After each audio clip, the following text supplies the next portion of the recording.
तर राम राम मित्रांनो, सकाळी सकाळीच आपली एक गोष्ट फिटिंग करायची अजून पण राहिली होती, तर ती आपण आता फिटिंग करणार आहे. ती म्हणजे आपलं ब्रेक लाईट स्विच. ठीक आहे ना, तुम्हाला सांगणार पण आहे तुमचं ते स्विच खराब आहे का नाही ते कसं चेक करायचं. ते कन्फर्म झालं तर तुम्ही आरामात ब्रेक लाईट चालू करू शकता, नाही का. कारण की खूप फंडे राहते त्याच्यात. पहिले तुमचा बल्ब उडू शकतो, किंवा म्हणजे तुमची फक्त पार्किंग लाईट चालू असेल, ब्रेक दाबलेलं लाईट नसेल लागत, ते एकदा नवीन बल्ब टाकून बघा, उडून जाऊ शकतो. ठीक आहे ना. परत वायरिंग चालवायचं असू शकतो. बल्बांचे जे हे राहते ना आट्टे, त्याला घसून घ्या. असे भरपूर कारण राहते, नाही का. सर्वात मेन ये स्विच. ठीक आहे ना. हे कसं चेक करायचं का या स्विचच तुमचं खराब आहे, एकच चेक करायचं हे पण आजच्या व्हिडिओ मध्ये सांगणार आहे. तर व्हिडिओ चालू करायच्या आधी आपल्या चॅनलला सबस्क्राईब नक्की करून घ्या आणि व्हिडिओ आवडल्यास नक्की लाईक करा. तर पहिले तर तुम्हाला आहे ना, इथं स्विच राहतं, हे असं स्विच. ठीक आहे, हे काढून घ्यायचंय. नाही हे नाही काढायचं, ते तसंच ठेवायचं. याला जे वायरी जॉईंट राहते ना सॉकेटच्या, आता माझ्या मनात तो पण एक संशय होता मागं का ते सॉकेटच खराब आहे काय, त्याच्यामुळे मी ते काढून डायरेक्ट वायरिंगचं कनेक्शन घेतलं. तर ठीक आहे, ते काढून तुम्ही ट्राय करू शकता. ठीक आहे ना. या दोन वायरी काढायच्या आणि काय करायचं माहिती का, या दोन वायरी एकमेकांना जॉईंट करायच्या. हे पहा केल्या जॉईंट. आता हे स्विच चालू करायचं असं, आणि आपल्या ब्रेक लाईटी हे पाहू शकते कितीतरी दिवसांनी लागल्यात. हे पहा, जर हे करून जर तुमच्या ब्रेक लाईटी चालू झाल्या ना, तर 100% तुमचं जे स्विच आहे ते खराब आहे. तुमचं हे स्विच आहे ते खराब आहे, तुम्हाला ते नवीन टाकावं लागेल. मग 100% तुमच्या ब्रेक लाईटी चालू होतील, जर असं करून जर चालू झाल्यात तर. आणि तुम्हाला कधी मध्ये शोरूमवर पण भेटणार नाही, तुम्हाला असं बाहेरून हे स्वस्त 50 रुपयाचं घ्यायला लागेल. पण मग हे चालत नाही बरं का जास्त दिवस, हे काहीच कामाचं नाही. आता हे जेन्युइन घेतलंय मी, ज्याची प्लेट पण एकदम ओरिजिनल वाटते मला. हे जास्त दिवस चाललं पाहिजे असं वाटतंय. तर बघू, चला बसून टाकू हे.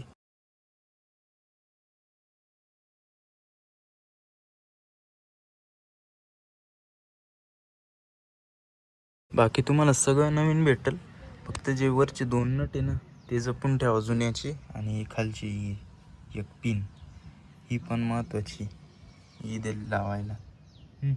चालेल, ही पिन लावणं पण काही सोपं काम नाही. कोणती माहिती का, ही पिन लावणं.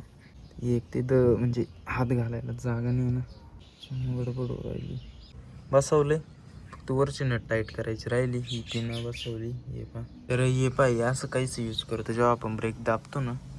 हे पहा, ब्रेक दाबतो तो ही स्प्रिंग आहे ना, ती एलीवर लावून खाली वडती, ही दोघं जॉईंट होते वायरी, आणि मागं ब्रेक लाईट लागते. असं व्यवस्थित चाललं तर बरं होईल भाऊ. गणपती बाप्पा मोरया. ब्रेक आणि ब्रेक लावा का, इथं दाबायला नाही कोणी यार ब्रेक. ठीक आहे, चला हँड ब्रेक लावलाय आणि ये झाले मित्रांनो चालू. Done done done done done, एक नंबर. कसे आहेत रात्रीचा अजून भापका दिसतो. ते नट टाईट करून चांगली त्याला टेपिंग करून घेऊ, म्हणजे पाणी बिनी आणि ते निसटायला नको ते. तर झालंय आपलं काम मित्रांनो फायनल. आणि याची प्राईसची जर बात केली ना, शोरूममध्ये भेटेल 190 रुपयाला मला तर भेटलंय. बाकी आता पार्किंग लाईट चेक करू जरा. एक उई भाई इकडचे काय झालं, हिला काय झालं पार्किंगला. हां, उलटा काम करीत आहे उलटा. हे बघायला चालू, तर याचं लूज कॉन्टॅक्ट जे आहे ते इथं म्हणू शकते. आणि हे खोलून आहे ना, एकदा मला त्याचा बल्ब घसून घ्यायला लागेल, जो की आज वेळ भेटला तुम्हाला व्हिडिओ पण काढून दाखवेल मी, नाही का. ब्रेक दाबून दाखवतो पार्किंगमध्ये कसा फरक काय पडतो बॉस. पार्किंग ब्रेक असं काहीच सिस्टीम. बाकी हे बंद भी काम हो गया है अपना. बाकी सोयाबीन पाहू शकते उतरले. तुम्हाला जरा आहे ना इकडे जाऊन दाखवतो. ये बघा, अशा काहीशा उतरल्या सोयाबीन आमच्या इकडं, बऱ्यापैकी ठीकठाक आहे. एक मिनिट याच्यात समजा काय काडकी बिडकी घालून येतं ओढून गेली है ना, याचं जरा आहे ना आपण आहे ना असं हे करून कोटिंग करून आहे ना जरा वरती असं हे करू चिकट टिपनी. हे पा याच्यातलं गॅप जरा आता कमी होईल, म्हणजे खाली वायर लोंबक येत होती, आता ती जरा वरतीच गेली. तर राम राम मित्रांनो, आज आहे दुसरा दिवस. काल जरा तब्येत बरी नसल्यामुळे ना, काल जरा आपल्याला हे काम नाही करता आलं. हां, जे की आज आपण करणार आहे. आणि हे एक बघा, मामाने गिन्नी गवत आणलं होतं काल, ते बघा हाईट तर पहा त्याची कुठं वरे. तर पहिले तर आपल्याला एकच न ठेव एवढ्या पूर्ण सरफेसला. चला हात खोलून पाहू, मग निघालं तर ठीक, नाही तर मग एक आयडिया आहे माझ्याकडे. हा नट तर एकदम प्रेमात खोललाय बरं का, जास्त काय म्हणजे ताकद लावायची गरजच पडली नाही. हो निघाला. तर हा एक जपून ठेवायला लागेल मला. बाकी दुसरी कुठंच स्क्रू नाही बरं का, एवढे पार्टला याचे कनेक्टरला. निघेल का आता इथं घराघरा फिरत हे पा स्टिअरिंग आणि हे वेगळं आहे बरं का.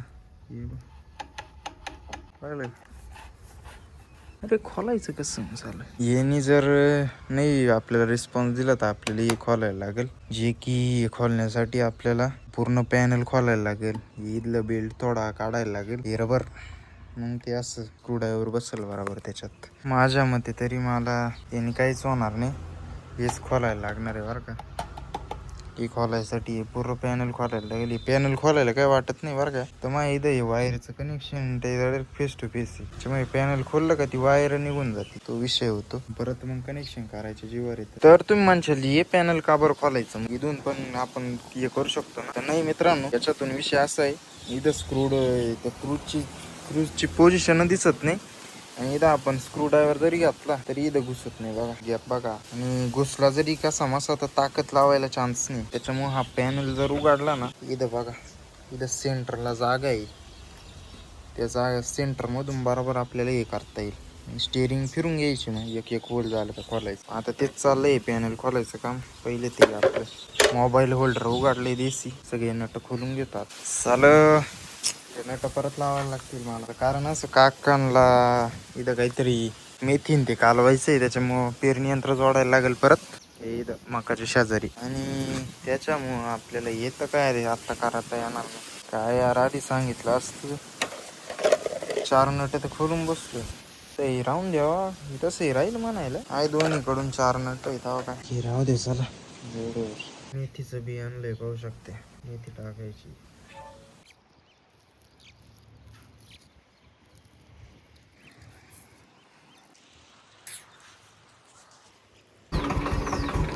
ब्रेक लाइट चालू गाइस, देखो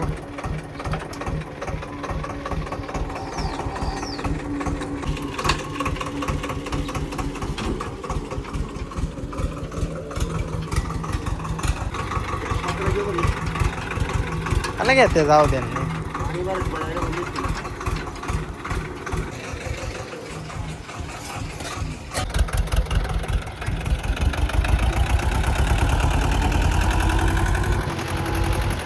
फुटरेस्टचा कलर उजेडात तर एवढा जाणवत नाही, एवढा पाहिजे असं पण नाही जाणवत. बाकी आता पत्रा जोडायचा आहे, इथं उडीद टाकलाय आणि इथं मेथी टाकली. काय भरोसा नाही पावसाचा, पाणी भरायची वेळ आली तर काय करणार ना, मग पत्रा लावायला लागेल त्याला.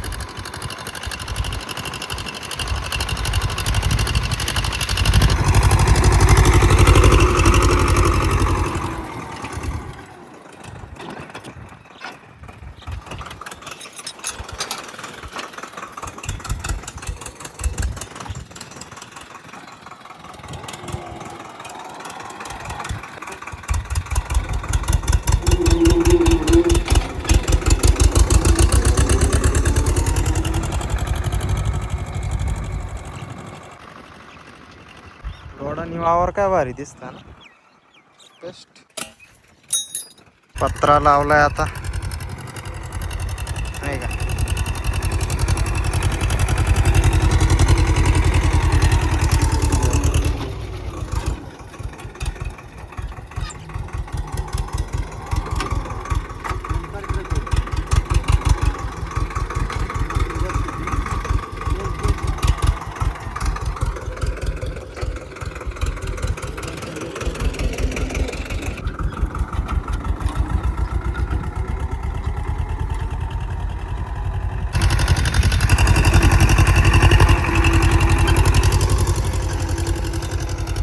पाऊस आला.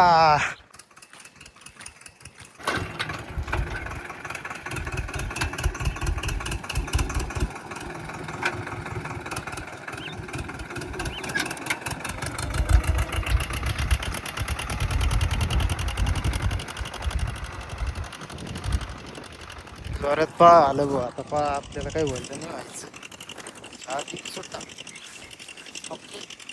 काकांना म्हण चल नाही तो सोयाबीन पा अशी उतरली. तर मित्रांनो जवळपास 3 ते 4 दिवसापासून एक काम करायच्या मागे लागेली. ते काम अजून मायच्याने झालं नाही. ते म्हणजे स्टिअरिंग पॅड उघडणं, हॉर्न पॅड उघडणं. म्हणजे आज मी याचा सकाळी सुरुवातच करणार होतो का काय म्हटले आपल्याला मेथी कालवायची तुम्ही पाहिलंच. ते झालं म्हटलं आता याच्यानंतर करू. मग काका म्हटले का आपल्याला नागर जोडायला लागेल भुईमुंग पेरून झाल्यानंतर पाठ पाडायला. भुईमुंग पेरायला त्यांना पण आज काही जमलं नाही. जे येणार होते ते भुईमुंग पेरायला त्यांना ते म्हणा दुपारी 3ला येतो. म्हटलं 3ला आल्यानंतर पाठबीट पाडून झाल्यानंतर 3 ते 6 आपल्याला भरपूर वेळ नाही का रिपेअर करायला. तेव्हा करू म्हटलो. पण नेमकं आज त्यांना जमलं नाही. उद्याच येतील ते. मग आपलं हे पण काम उद्याच टाकलं ठीक आहे ना. भुईमुंग एकदा पेरून झाला का आपल्याकडं नाही पेरणी यंत्र भुईमुंग पेरायचं. याच्यात नाही चालत शेंगदाणे. त्याला स्पेसिफिकच पेरणी यंत्र लागत. ट्रॅक्टर असंच इकडं लावून दिला होता पेरणी यंत्र सोडून असाच रिवर्स. पण आता नागर उद्याच जोडणं होईल ठीक आहे ना. सोयाबीन पहा कशी दिसती. थोडा कलर मॅच झालाय बरं का. जास्त काही ओळख होता येत नाही लांबून. तुम्हाला पण थोडं वाटत असेल का मॅच झालाय म्हणून. हा म्हणजे थोडा मॅच झालाय. पहिल्या दिवशी थोडं वेगळंच वाटत होतं पण आज थोडा मॅच दिसतोय मला. बाकी वरतून पाहिलं तर हा बरं का नॉर्मल काहीतरी चेंज आहे. बाकी तर नाही काही. तर चला आजचा ब्लॉग आपण इथेच समाप्त करू. व्हिडिओ आवडल्यास नक्की लाईक करा, चॅनलला सबस्क्राईब करा. भेटूया उद्या एका नवीन व्हिडिओमध्ये. तोपर्यंत जय जवान जय किसान.